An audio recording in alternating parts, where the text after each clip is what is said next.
Es sorprendente esto cuando uno se piensa que hablar de la Edad Media, no sé si a vosotros os choca, os llamará también la atención, parece que sea todo más bárbaro, más mierda, todas las calles llenas de basura, la alta Edad Media, la porquería, la gente caminando con las calles llenas de ratas, la peste, en la época de la Inquisición, las torturas. Ver este principio, este crecimiento antes de ese decaimiento, antes de que conozcamos las ciudades como las conocemos ahora, con la polución, con que sí, que hay policía, hay aparente seguridad, pero está todo lleno de mierda y las drogas y todo eso, ¿no? Pues antes, este resurgir, este espíritu gremial, este florecimiento, parece imposible en el 1300, pero aquí está, por lo menos lo pone en el libro. Si es mentira, es culpa del libro, ¿vale?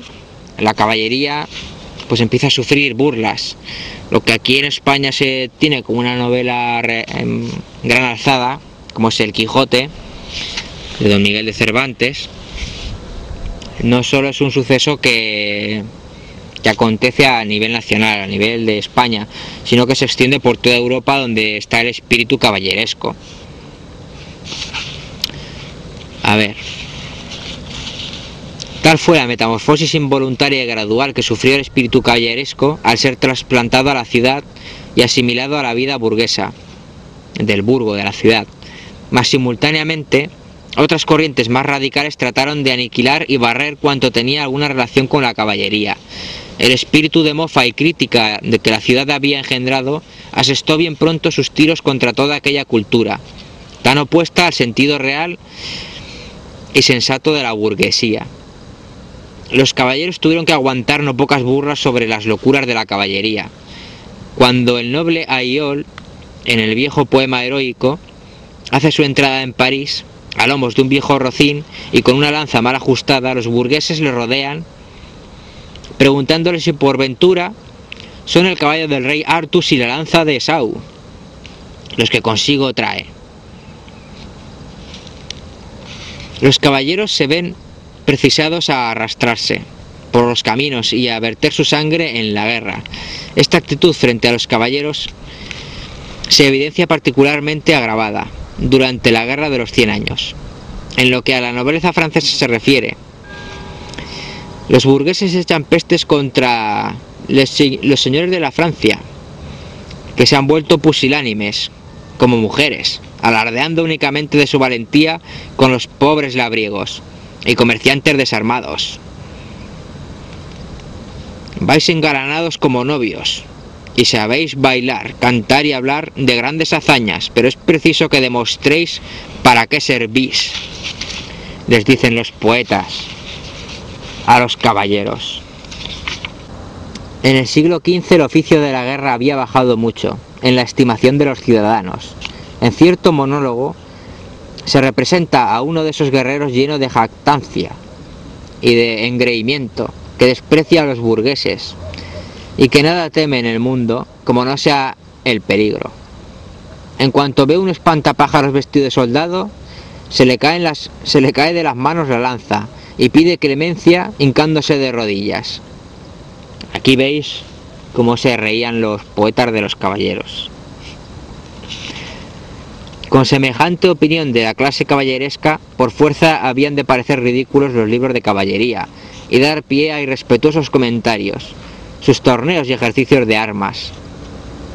En los cuentos de Canterbury, cuando uno de los viajeros empieza a narrar una extensa novela que tiene por héroe al adorable Sir Thomas, le interrumpen al poco rato los oyentes, declarando que no pueden más de aburrimiento. Por otra parte, fuerza es reconocer que muchas de esas aventuras caballerescas son de una puerilidad abrumadora.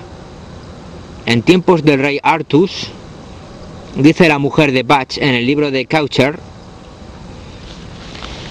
toda esta tierra estaba llena de hadas. Hoy en día los frailes menores las han expulsado a todas con agua bendita, y las mujeres podemos ir libremente a donde se nos antoje, sin que nos ataquen otros espíritus malignos que los mismos frailes.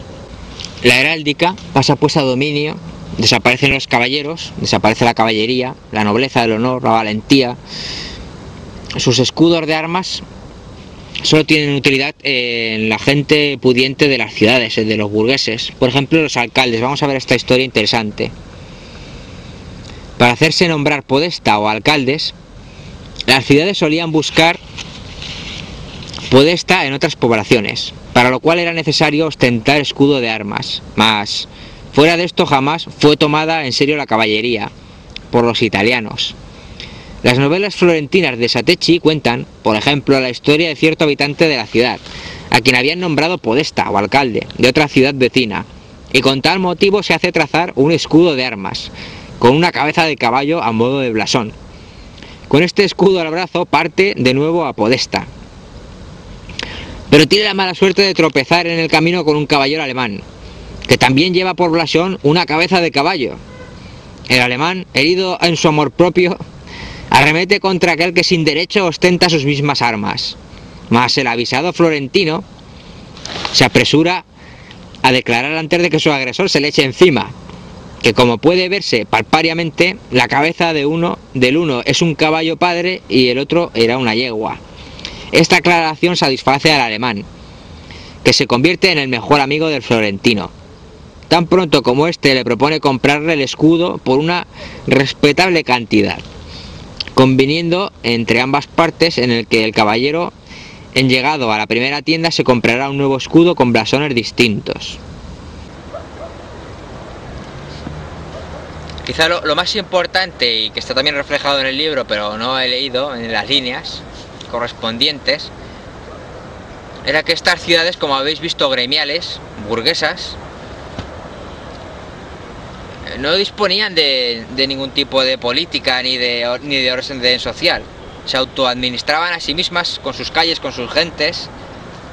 No existía una política como la conocemos, como lo que se ha heredado ahora, que se ha pretendido decir imprescindible de Grecia y Roma, que era lo que comentábamos al principio. Estas ciudades se autoabastecían y la ley era el comercio y el intercambio racional de cosas. El cambio a nuestra época en la política y el final de lo que conocemos como la Edad Media y el comienzo de la política y de lo que hoy conocemos como orden social, estructura, pues es el alzamiento de algunos de estos gremios por encima de otros. No era necesario, puesto que todo funcionaba perfectamente, pero algunos de estos gremios, de la gente más importante, familias nobles y ricas, se alzaron por encima de otras, tomando a su vez la expansión comercial, porque hoy en día los políticos, que son también pues empresarios, lo sabemos, tienen que si Telefónica, que si la Nissan, que si los aeropuertos, esta gente es la que controla nuestras vidas y también llena los bolsillos. Pues esto ya sucedió aquí, en los ideales de la Edad Media, cuando los que más empresas tenían, los que más dinero, los que más exportaban sus mercancías por todo el mundo, fueron los que asumieron la representación ya no solo de sus barrios gremiales y en su ciudad, sino de ciudades enteras, y poco a poco fueron asumiendo el control de países. Ahí ya enlazamos con la política hasta nuestros días. Esa gente que se alzó y se autoproclamó, esa gente que se alzó y se autoproclamó líderes de territorios muy extensos de tierra, políticos, alcaldes, jefes de gobierno, jefes de estado. Así nació la política tal y como la conocemos ahora. Son otras páginas muy interesantes de este libro.